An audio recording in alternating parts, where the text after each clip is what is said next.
Hello again, everyone, and welcome back. My name is Tom Nelson, and this is a continuation of the Diabetes Control course. This is step number 4 of the 6 steps on exercise. This is video lesson number 10, part number 1. Muscle types. There's 3 types of muscle tissue in your body. Skeletal muscle tissues, smooth muscle, and cardiac muscle. The skeletal muscle is a voluntary muscle. That means that you control it. It's anchored by tendons to bone, and it acts to affect skeletal movement and maintain your posture. 42% of men's body mass and 36% of women's body mass is this skeletal muscle tissue. And you recall in earlier videos that it's that skeletal tissue that makes up that second of the 3 storage tanks for glucose. Remember, the first one, the primary one, is the liver, and it takes as much glucose as it can out of the bloodstream and converts it to glycogen and stores it. And the second tank is your skeletal muscles, which will take in as much of the additional remaining glucose as it can, down to about 4 or 5 grams, or an 80 to 100 milligram per deciliter blood sugar. Anything beyond that is going to be converted into triglycerides and stored in your fat cells, or converted into LDL cholesterol. So if you've eaten the right amount of foods and the right kinds of foods, you will only have 4 to 5 grams left or less after you eat a meal. So exercise burns a large amount of glucose and fat because there is so much of it. 42 to 36% of the body's mass. That's between a third and a half of the body's mass is going to be burning glucose and fat. So the skeletal voluntary muscles are divided into 2 distinct types. Slow twitch muscles that are rich in mitochondria, that means lots and lots of power plants, and myoglobin, which is iron and oxygen binding proteins, which gives them a very rich red color. They carry more oxygen, and they can sustain aerobic activity using fats or glucose as a fuel, whatever's available, and they can contract for long periods of time with very little force.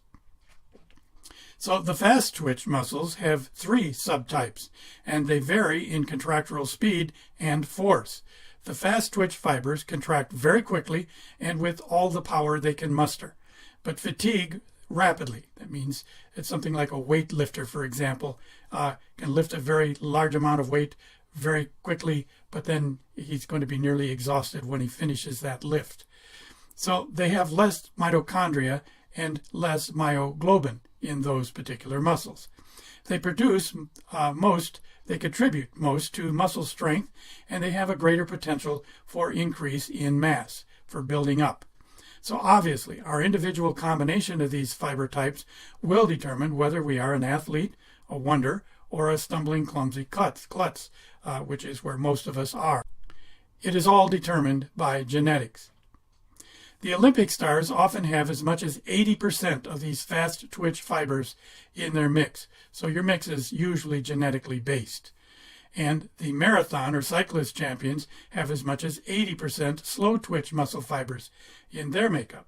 So the type of sport that they may excel at is going to depend on which the fast or the slow twitch muscles that they have.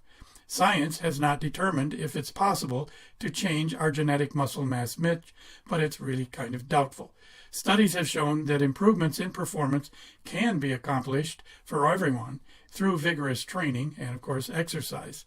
However, it is highly doubtful that an Olympic star can be made out of someone that was born with less than that superior muscle genetic makeup. So there are many factors that are going to contribute to determining your athletic ability, including your mental preparedness, of course. Nutrition is pretty obvious. Hydration is very important. But rest, proper equipment, and conditioning knowledge are also going to be very important. Certain exercises require more of one certain muscle fiber type than another. So each glucose molecule is going to produce 2 ATP, those are units of energy, and 2 pyruvic acid molecules. So the pyruvic acid is converted into lactic acid, and it may cause muscle fatigue if the oxygen is low. That generally occurs after an extended period of exercise. So the microfilaments that are in the cells are what maintain the shape of the cell, and those are actually what cause contractions in the muscle. So there are two types of exercise, as you will learn. There's aerobic, where with oxygen, meaning it's a lower level, where your lungs and heart can supply enough. And there's anaerobic, where you're in very severe stages of exercise, very extreme exercise, where your body can no longer produce enough oxygen to keep up with the energy production that's required. This is what a muscle tissue might look like. Instead of having the extracellular matrix tying them all together all around to form a tissue, they are elongated, as you see here, and they connect together in those longer ends, and they form these multi-unit muscles. The smooth muscle fibers interlace, so they form sheets or layers of muscle tissue rather than bundles. So the smooth muscle is an involuntary tissue. It's controlled by your brain. Involuntary are things like your heart muscle, your blinking of your eyes, your lungs, your breathing. Anything that is controlled by your hypothalamus and not consciously controlled by you is that involuntary type of muscle. So smooth muscle forms the muscle layers in the walls of hollow organs, such as your digestive tract, the lower part of the esophagus, the stomach, your intestines, both of them, the walls of your bladder, the uterus, various ducts and glands, and the walls of your blood vessels. They're all very different. But the skeletal muscle, the voluntary muscles, form strands, similar to what you see here. And if you could see very closely that that is made up of groupings of those smooth muscles we saw in the last slide on muscles, and those dozens of them are grouped together to form each of these individual little strands, and then dozens of those form another larger strand, and so on until, like wires of a cable, they form a much larger, much stronger unit.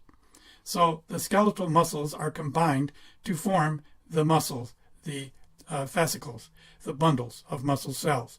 Many fascicles are combined to form that skeletal muscle organ. So now proceed to lesson number 10, part 2. You're going to learn how your metabolism works and how it's controlled. Thank you for taking the time to watch this video, and please pay it forward. Thank you.